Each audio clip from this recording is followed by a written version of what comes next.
Muduchintalapalli municipal ఎన్నికల ప్రచారానికి వచ్చిన సందర్భంగా పెద్ద ఎత్తున స్వాగతం పలికిన మా అక్కలకు, చెల్లెళ్లకు, మా తమ్ముళ్లకు, అన్నలకు మీ అందరికీ రెండు చేతులెత్తి నమస్కరిస్తూ ఈరోజు మీ అందరినీ చూస్తుంటే తప్పకుండా మూడుచింతలపల్లి మున్సిపల్ చైర్మన్ గా అందరి కౌలుతోని గెలిపిస్తారని నాకు నమ్మకం కుదిరింది.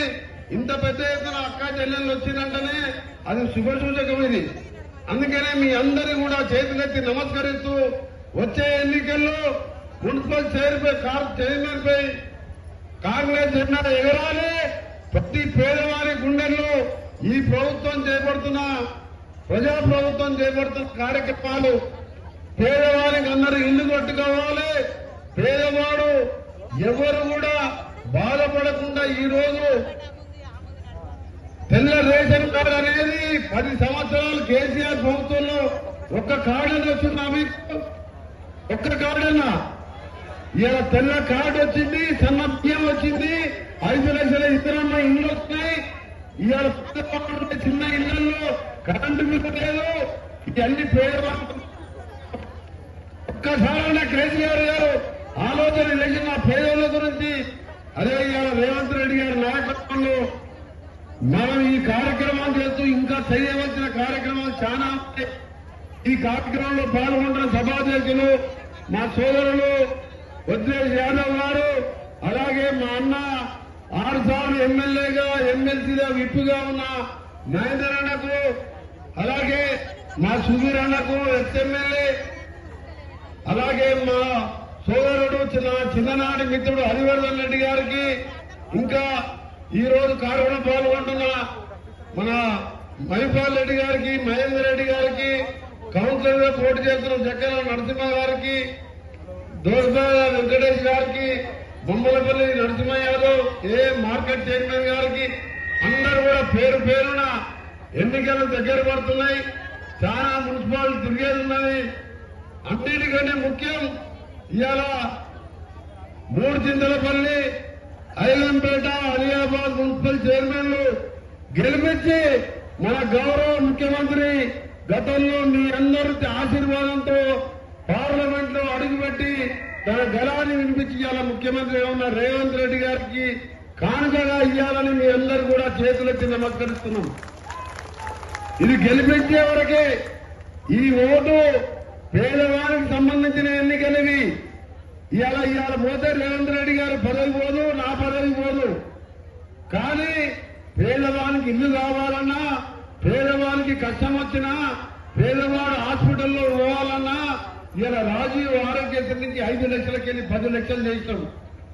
ఈ రోజు ప్రతి కాన్స్టిట్యూన్సీలో 200 కోట్లతోని మీ పిల్లలు ఇంగ్లీష్ మీడియం చదివించాలని కూలికి 4పై ఒక పూట ఉపవాసం ఉండి ప్రైవేట్ స్కూల్లో చదివిస్తుంటే రాష్ట్రంలో 20,000 కోట్ల రూపాయలతోని ప్రతి అసెంబ్లీలో 200 కోట్లతోని ఇలా కోటీశ్వరులు చదువుకునే స్కూల్ కట్టిస్తున్న మన ముఖ్యమంత్రి గారు విద్యాశాఖ మంత్రిగా ఆలోచన చేసి పేదోళ్లకు మంచి విద్యనిస్తే వాళ్ళు బాగుపడతారని చెప్పి ఒక ఆలోచనతో అలాంటి కార్యక్రమాలు చేస్తున్నాం. ఇలా ఇందిరమ్మ ఇల్లే కాదు, మీ ఇలా ప్రభుత్వం ఏదుంది, కాంగ్రెస్ ప్రభుత్వం ఉంది. మన ముఖ్యమంత్రి గారు రేవంత్ రెడ్డి గారు ఉన్నారు. ఆనాడు ప్రజాగిరిజన దీక్ష ఇక్కడే మొదలుపెట్టి ఈరోజు మన రాష్ట్రానికి ముఖ్యమంత్రి అయిన రేవంత్ రెడ్డి గారు. అలాంటి రేవంత్ రెడ్డి గారు ముఖ్యమంత్రి అయిన తర్వాత వచ్చినటువంటి మొట్టమొదటి ఎన్నిక ఈ మన మూడుచింతలపల్లి ఎన్నిక. ఆనాడు టీఆర్ఎస్ ప్రభుత్వం ఉన్న కేసీఆర్ దత్తత తీసుకున్నటువంటి మండలమైన కాంగ్రెస్ పార్టీ ఆ రోజు ఆపోజిషన్ లో ఉన్న మీరందరూ కూడా నా కోట్లేసి పెద్ద ఎత్తున గెలిపించారు.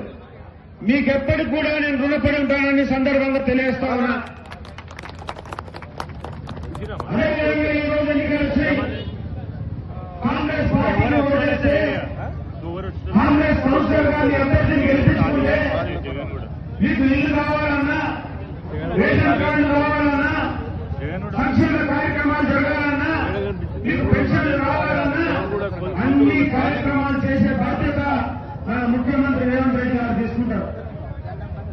మరి టీఆర్ఎస్ ఓటేస్తే మనకు వచ్చేదేం లేదు, దొరికేది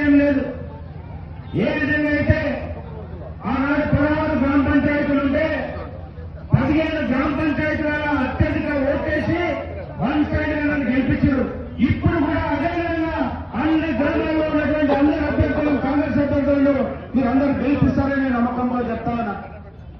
మాధవరెడ్డి గారు వచ్చి ఇప్పుడు చెప్తారు, కలబోలు మాటలు చెప్తాడు, కట్టలు చెప్తాడు, డాన్సులు వేస్తాడు, అన్ని దొక్కులు మాట్లాడతాడు. ఆయన తెలిసినప్పుడే సీటు కొంటాడు, ఓటు కొంటాడు, కొళ్ళు రాపాయలకు సేవ చేసే కార్యక్రమాలు తెలియదు. మీరు నాడు కాంగ్రెస్ అభ్యర్థులను గెలిపేయండి. కాంగ్రెస్ అభ్యర్థులను గెలిపేకపోతే సంక్షేమ కార్యక్రమాలు రావాలంటే రావు. ఎందుకంటే కాంగ్రెస్ ఆయన ఉంటేనే ఇక్కడ చైర్మన్ కాంగ్రెస్ ఉంటాడు, చైర్మన్ ఇక్కడ కాంగ్రెస్ ఉంటేనే మరొక అక్కడ ముఖ్యమంత్రి రేవంత్ రెడ్డి గారు ఉన్నారు. మీకు ఏ కార్యక్రమాలు జరగాలన్నా అన్ని కూడా జరిపేటువంటి బాధ్యత మీ కౌన్సిలర్లు, మీ చైర్మన్ మేము తీసుకుంటాం. కానీ టీఆర్ఎస్ వాళ్ళని గెలిపించి సంక్షేమ కార్యక్రమాలు జరగాలి, రేషన్ కార్డు రావాలి, మాకు ఇల్లు రావాలంటే వచ్చే పరిస్థితి ఉండదు. కాబట్టి కాంగ్రెస్ అభ్యర్థులను గెలిపించడానికి మీ అందరూ ఉండాలి. ఎట్లయితే నన్ను గెలిపించారో అట్లనే గెలిపిస్తారని కోరుకుంటూ కాంగ్రెస్ పార్టీకి మీరు ఓటేసే విధంగా చేయాలని. జై కాంగ్రెస్! అవ్వరు అందరూ చేయలేదు చెప్పాలి. మీకు ఇల్లు కావాలన్నా మరి ఎవరు కోటేయాలి? మీరు సపరేకురు ఆలోచన చెప్తారు. ఎవరు కోటేయాలి? ఇల్లు కావాలంటే ఎవరు కోటేయాలి? రేషన్ కార్డు కావాలంటే ఎవరు కోటేయాలి? ఉచిత కరెంటు కావాలంటే ఎవరు కోటేయాలి?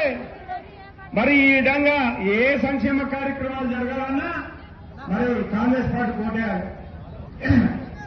ఈరోజు సంగతి వస్తున్నాయా? మీకు వస్తున్నాయా?